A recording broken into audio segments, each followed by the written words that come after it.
जीवन बगिया ऐसी उलझी, फूलोगे कम कांटे ज़्यादा, सिमटा जीवन डूबी सांसें आना है तो अब भी आ जा।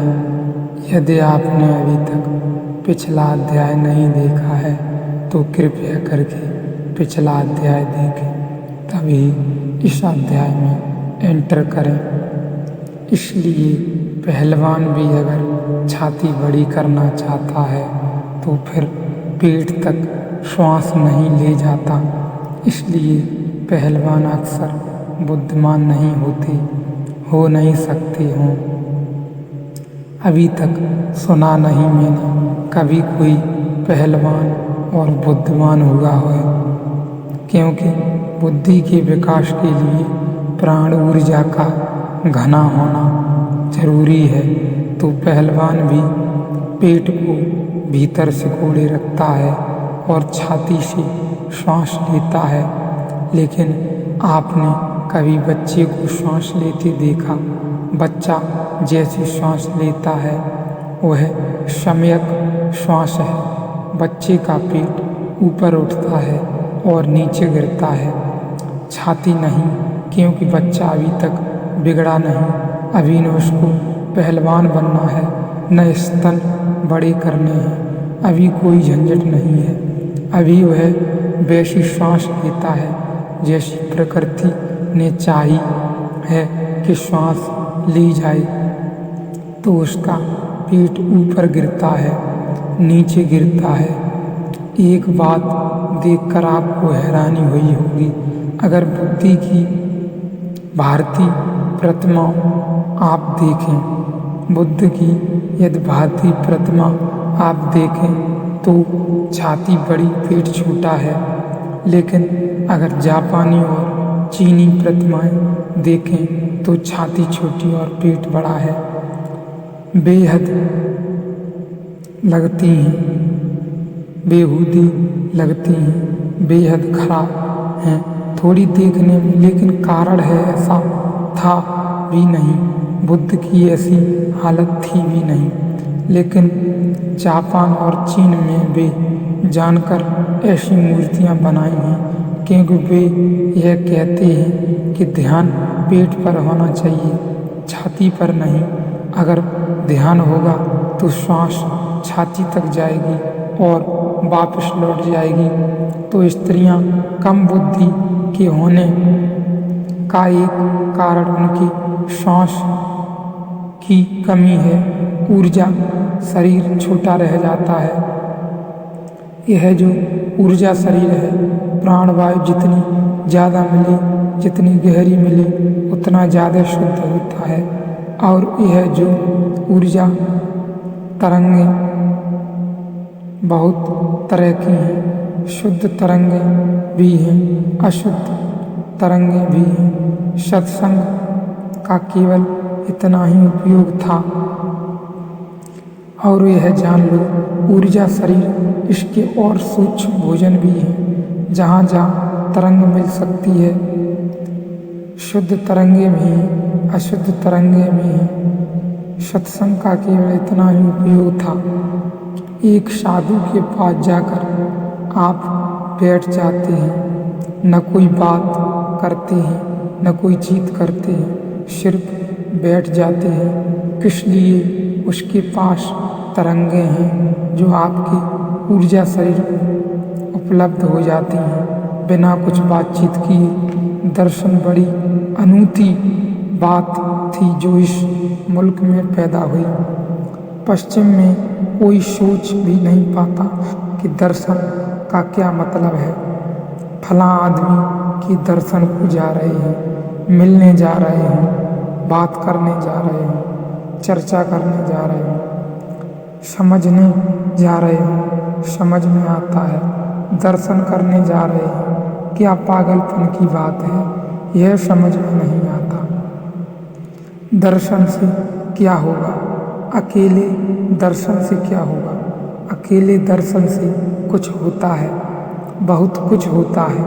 अक्सर तो बात करने से जो नहीं होता बातचीत करने से जो नहीं होता वह दर्शन से कुछ होता है। दर्शन का केवल इतना मतलब है कि हम उस जगह के पास जा रहे हैं जहाँ एक बहुत जीवंत प्राण शरीर है जिसके चारों तरफ एक वायुमंडल है। प्राण शरीर का वहाँ बैठ जाना 2 क्षण भी आपके प्राण शरीर को गति देता है, तरंगें देता है, आनंद देता है। साधु पहाड़ पर जाता रहा दूर आदमी की सभ्यता से, क्योंकि आदमी जहाँ जितना सघन है वहाँ आदमी अपनी तरंगें छोड़ रहा है। दूषित है तो दूषित छोड़ रहा है, शुद्ध है तो शुद्ध छोड़ रहा है। तो भीड़ थकाने वाली होती है। कभी आपने ख्याल किया जब आप भीड़ से लौटते हैं तो आप थोड़े कम होकर लौटते हैं, कुछ आपकी ऊर्जा नीचे गिर गई होती है। भीड़ थकाने वाली होती है और भीड़ आपकी बुद्धि को कम करती है। इसका आपने ख्याल किया? इसलिए अगर कोई बहुत बेवकूफ़ी का काम करवाना हो तो अकेले आदमी से नहीं करवाया जा सकता, भीड़ से ही करवाया जा सकता है। अगर मस्जिद में आग लगानी है, अगर मंदिर तोड़वाना है तो अकेले आदमी से नहीं करवाया जा सकता, जो भीड़ से करवाया जा सकता। एक अगर उनमें से भी एक कहे कि करो तो वह भी कहेगा कि कुछ जचता नहीं, क्या फ़ायदा है मस्जिद के जलाने से। लेकिन अब वह भीड़ में होता है तब बुद्धि का तल नीचे गिर जाता है, क्योंकि भीड़ में विवेक और दायित्व खो जाता है और वह आदमी सोचता है कोई मैं ही थोड़े ही जिम्मेदार हूँ, इतने लोग कर रहे हैं, मैं तो केवल साधु हूँ। और सभी यही सोचते हैं। इसलिए दुनिया में जो बड़े पाप हैं वह भीड़ ने किए हैं। विसत्यों ने कहीं विसत्यों ने छोटे छोटे पाप किए हैं। भीड़ से दूर जाने का उपयोग केवल इतना ही था कि प्राण ऊर्जा शुद्धतम हो। भीड़ न दे उसे तो मोजेज सिनाई के पर्वत पर चले जाते हैं, मोहम्मद पहाड़ चढ़ जाते हैं, बुद्ध महावीर जंगलों में भटक जाते हैं। क्राइस्ट का 30 साल तक कोई पता ही नहीं चलता। ईसाइयों के पास कोई कथा ही नहीं कि यह आदमी 30 साल तक क्या करता रहा। केवल 30 साल की कहानी, वह भी मरने के 30 साल पहले की। बाकी पहले यह आदमी कहाँ रहा, बहुत ही रहस्यमयी बात है। 7 साल पहले का उल्लेख है, 7 साल की उम्र का था तब का उल्लेख है। फिर 30 साल का जब था, वे बाकी 23 साल आदमी कहाँ था, इसका कोई पता नहीं। यह भीड़ के बाहर था। ये 23 साल प्राण ऊर्जा को बढ़ाने के वर्ष थे। तीसरे शरीर के संबंध में हम रात के बाद बात करेंगे। अभी कुछ काम करें। जब मैं आपसे कहता हूँ गहरी और तीव्र सांस लें तो आपके प्राण शरीर को जगाने की कोशिश कर रहा हूँ। कंजूसी नहीं करें, पूरी ताकत लगाएं। जब आपसे कहता हूँ पागल होकर सब निकाल दें जो भीतर कचरा भरा हुआ है, तो आपकी शुद्धि के लिए कह रहा हूँ, इसे बाहर फेंक दें।